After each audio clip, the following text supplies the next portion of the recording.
Okay, where do we start here? First of all, when I upload this video to YouTube, it's going to upload straight from my phone. It's not going to be edited in any way on the phone or on the computer like I usually do. It's going to be all one recording, but there are going to be breaks because I'm using an app on my phone to record this whole session. It has a pause and resume feature. So obviously we're recording right now. I'm not going to keep this running for 15 minutes. It's going to be paused at intervals, and it's going to seem like when you're watching it that it's an edited video, but it's not. It's going to pause. So let me show you the pause feature, and then I'll tell you what we're going to do, okay? So right now it's recording. I'm going to hit pause. You can see the chronograph right there, just on the left edge of the screen, and then when I resume, it will be in the center of the screen, okay? Okay, see how that works? So I just resumed and it's right there. So now I'm going to pause. The next time you see the chronograph, it's going to be on the right edge of the screen. Okay, see how that works? There's the Impact Mark II. I've got the side shot connected to it. Obviously we're going to do a chronograph here to see what our muzzle velocity is, and then we're going to set it way down there. Okay, so now there's 200 yards in the middle of the screen. I'm going to pause, and then I'll show you the flag next. And now you see the flag in the middle of the screen. Okay? So that is how the pause and resume feature of this app work. So it allows me to keep the video short, because I'm going to walk from here out to 200. I'm going to set up the chronograph and some targets. I'm going to walk back, and I'm not going to subject you all to that kind of footage, and I'm not going to use up all the disk space on my camera. So here's the big question. What's the muzzle velocity? We'll measure that. We'll do it on the chronograph right here at the muzzle, obviously, and then what is the velocity at 200 yards? That seems to be a hot topic, so we're going to answer that question today. Okay, so I'm going to hit pause after I turn the camera around, and then when it's recording again, it will be on the chronograph. So we'll do a muzzle velocity, okay? 40 grain slugs through the Impact Mark II. It should be somewhere around 860. Okay, here we go. Okay, you might be able to see right now that there are no shots recorded. So now I'll back up, sit the camera down, and now let's put a shot down there. Have to single load because these 40 grain slugs are too long to fit in a magazine. Okay, here we go. One shot.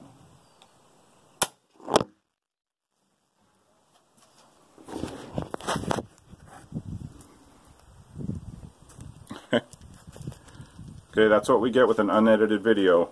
Shot went off, the camera fell down.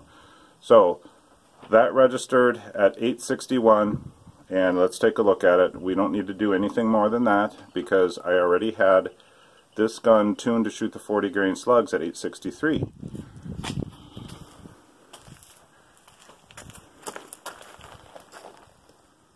And lighting is not good. Right, there you go. 861 feet per second. Let's check to make sure that was the only shot. Let's review it. 1 out of 1. 161. High, 861. Low, 861. Average, 861. Extreme spread, 0. Okay, so I just did one shot. There's the velocity, 861. Now I'm going to take this chronograph out to 200 yards. I'm going to set up some targets. I'm going to establish a point of impact. And then hopefully, with the sky condition being the way it is, it will read the slug flying over and we'll capture the velocity then. I'm going to pause, obviously, at some intervals. And just so you know, when you see those cuts in this video, it's not edited, it's just paused, okay? So let's get on with this.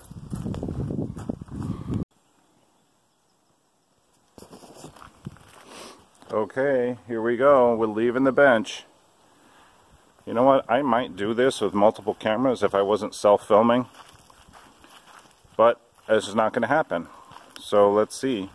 This is the chronograph it's still showing the 861, and I'm going to pause the recording here in about 10 seconds.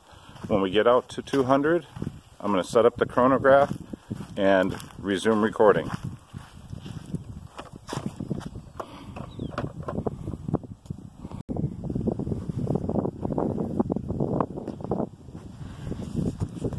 Okay, out at 200, there's the target board. I'm going to put up 4 targets behind the chronograph, and there's the bench.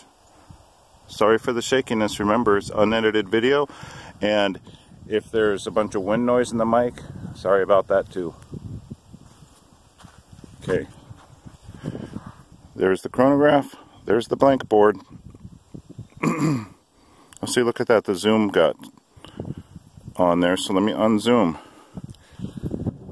Okay, well, I hope all the rest of the video wasn't wrecked, because I saw the zoom was on 5 times. So we'll see. Now it's on regular.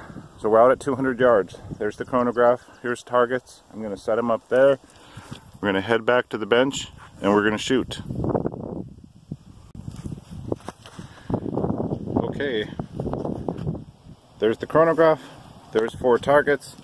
You can see there are no hits on them, and I'm going to erase this, so anything we get afterwards will be the shots recorded from 200 yards away. Okay.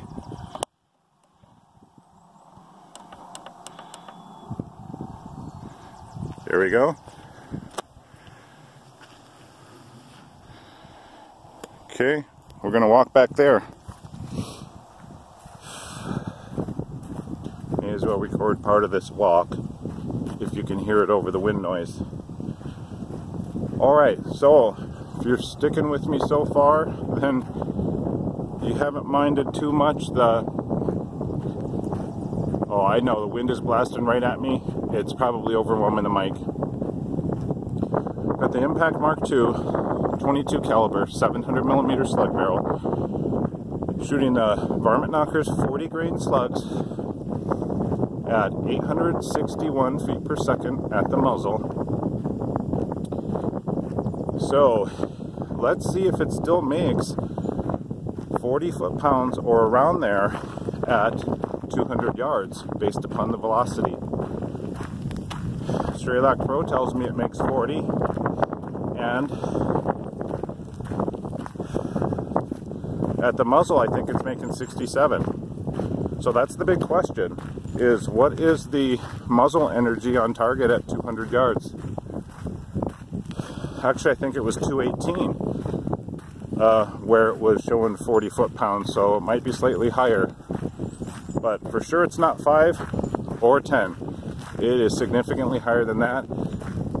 If we get around 620 feet per second at 200 yards, I wouldn't be surprised at all. Okay, we're almost back to the bench. Let me pause it to save some recording space.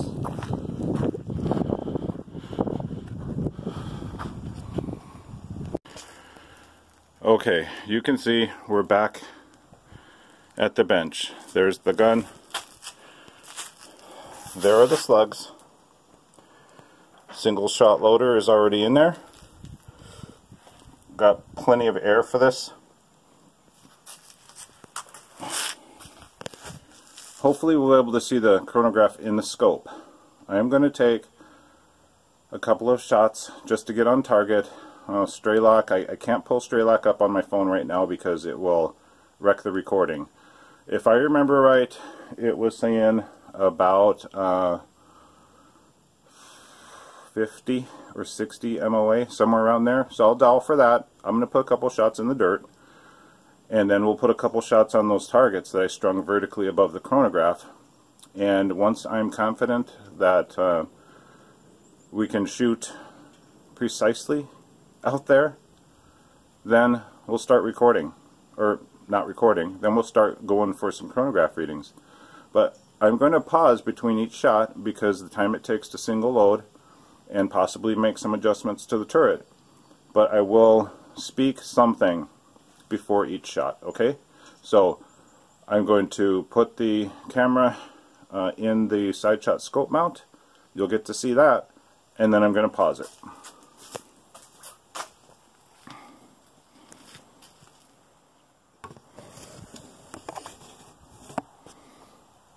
There we go.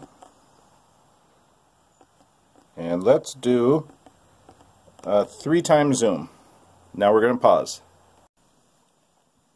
Okay, just resumed the recording. And I'm surprised. I actually I had to move two benches down because in order to get aligned with the chronograph and the targets. And I'm actually surprised. I can see the display on the chronograph from here.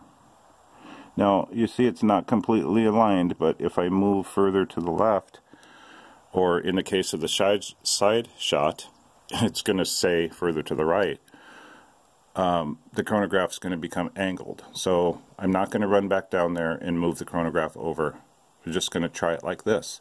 I'll be able to see if it picks up and registers a speed, but let's verify our point of impact in the dirt. Let's go for that rock right there. Oh, a little low. Okay, let me dial up a little bit. Put a new slug in.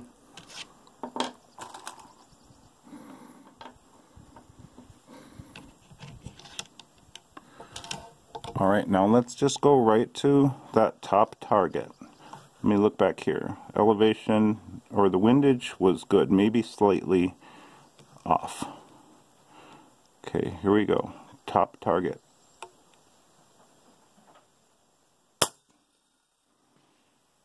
Okay, it did. It hit 3 inches to the left. Did it register? No, it didn't because it's too high.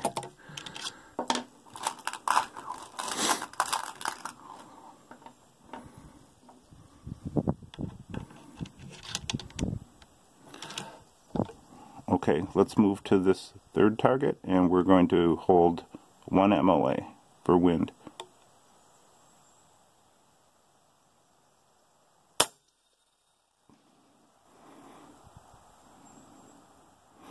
Okay, I did not see where that impacted. It's possible it went to the left, so let's try another one.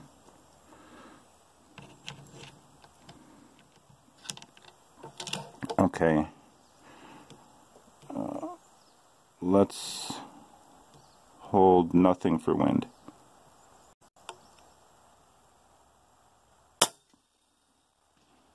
Oh, okay, it went real low, it went right there. It registered though. It registered on there. I cannot read it right now.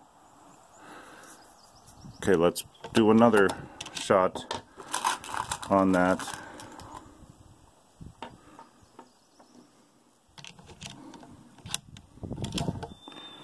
Okay, same target. Okay, that hit where I expected it to. And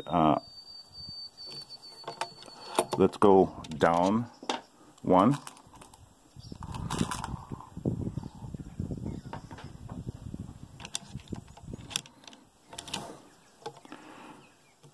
Okay, here we go.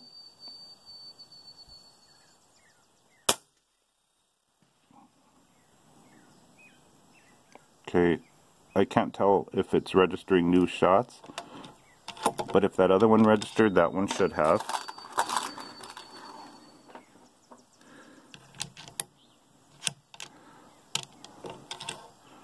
So let's do one more shot there.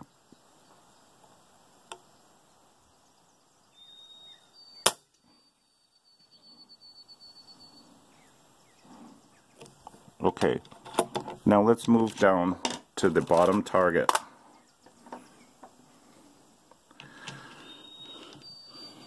Just so you know, the wind conditions today are the wind is 10 miles per hour according from the right rear, and it varies in speed from 5 to 15. So let's go right here. Let's hold a half. No, let's hold nothing.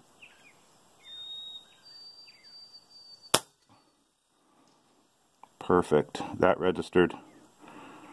For sure that registered because I saw the display change. Okay, let's do another one there.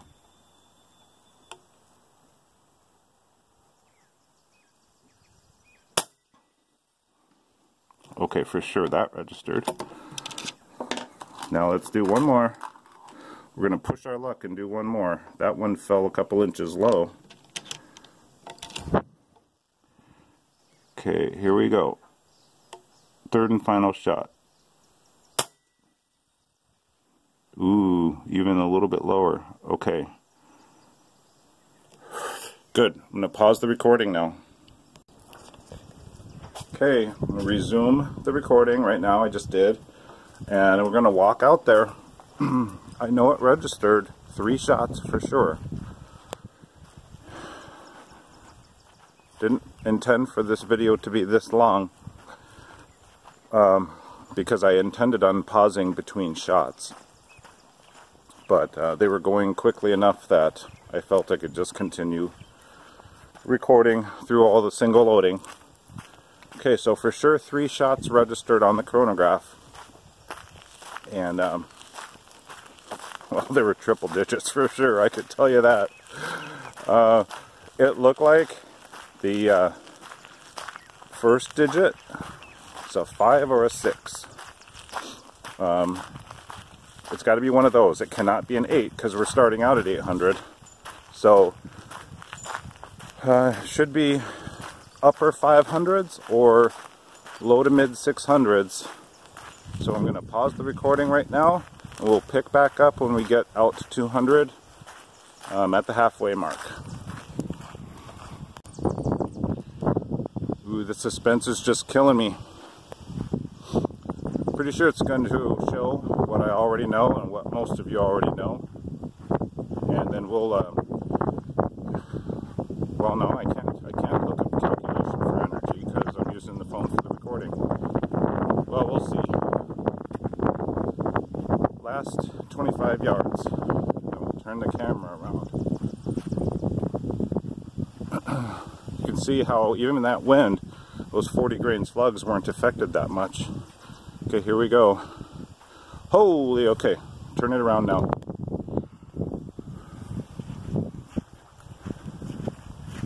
Okay, so that last shot registered 680 feet per second. Isn't that incredible? That I'm pretty sure that's higher than what Strelok Pro gave for it at the high BC that I was using. What, 0.145? So let's review how many shots got recorded.